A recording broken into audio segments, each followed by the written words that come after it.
वैद्यकीय संशोधन भाग 26 वैद्य दिलीप गाडगील पुणे हिंदी प्राणायाम।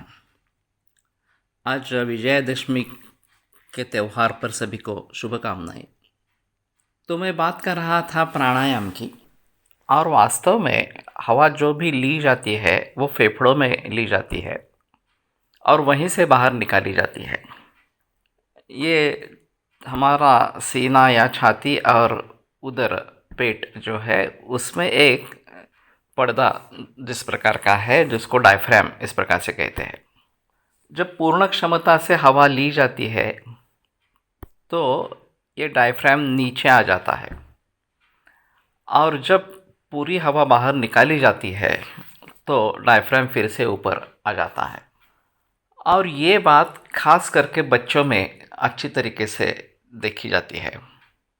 बच्चे जब सोए रहते हैं तो जैसे वो सांस लेते हैं वैसे उनका जो पेट है वो ऊपर आ जाता है, और जैसे सांस छोड़ते हैं वैसे पेट नीचे चला जाता है।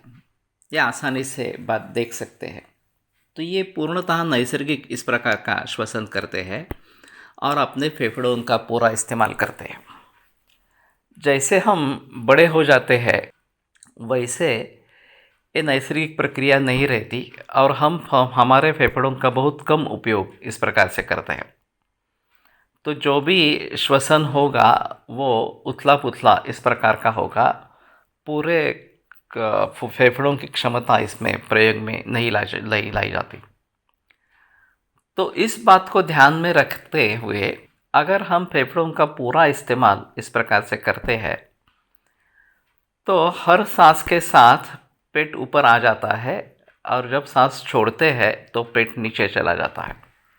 अब आधुनिक वैद्यक में इसका जो माध्यम है, वायु का एक्सचेंज का जो माध्यम है वो रक्त बताया गया है कि ये जो फेफड़े हैं वहाँ पे वायु कोश है और उनके ऊपर एक रक्तवाहिनियों का आवरण इस प्रकार का है, और जो हवा में जो ऑक्सीजन है वो हीमोग्लोबिन से संयुक्त हो जाता है और फिर रक्त शुद्ध हो जाता है, और वो शुद्ध रक्त हृदय के तरफ जाता है। हृदय से वो पूरे शरीर में फैलता है।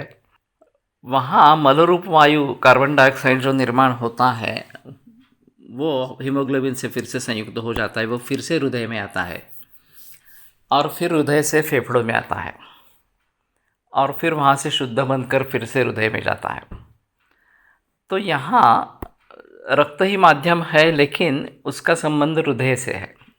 अब आयुर्वेद में भी ऐसा सूत्र है कि प्राणः शोणितम ही अनुवर्तते। प्राण जो है वो रक्त का अनुगमन करता है और ये शुद्ध रक्त होना चाहिए। तो विधिना शोणितम जातम शुद्धम भवति देहिनाम देशकालोक सात्म्यानाम विधिर्य संप्रकाशिता।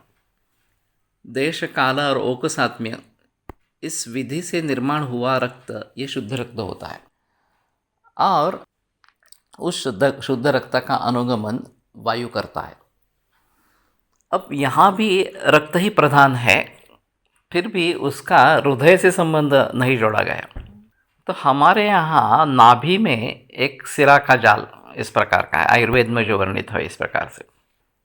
और जब हम पूरे फेफड़े भरकर सांस लेते हैं तो ये डायफ्राम नीचे आ जाता है, करीबन नाभि के यहाँ पे आ जाता है, और वहाँ शायद अगर शुद्ध रक्त है तो वायु उस शुद्ध रक्त का अनुगमन करते हुए पूरे शरीर में जा सकता है, और फिर जो मलरूप वायु निर्माण होगा वो भी उसी तरीके से वापस नाभि के यहाँ आ जाएगा, सिराजाल में आ जाएगा, और फिर वो बहिकुंभक अवस्था में बाहर निकाला जाएगा। तो ये अलग ही तरीका इस प्रकार का वर्णन है जो योग और आयुर्वेद दोनों को हम समझने की कोशिश करेंगे तो ध्यान में आएगा। इसके बारे में आगे जिक्र होती रहेगी।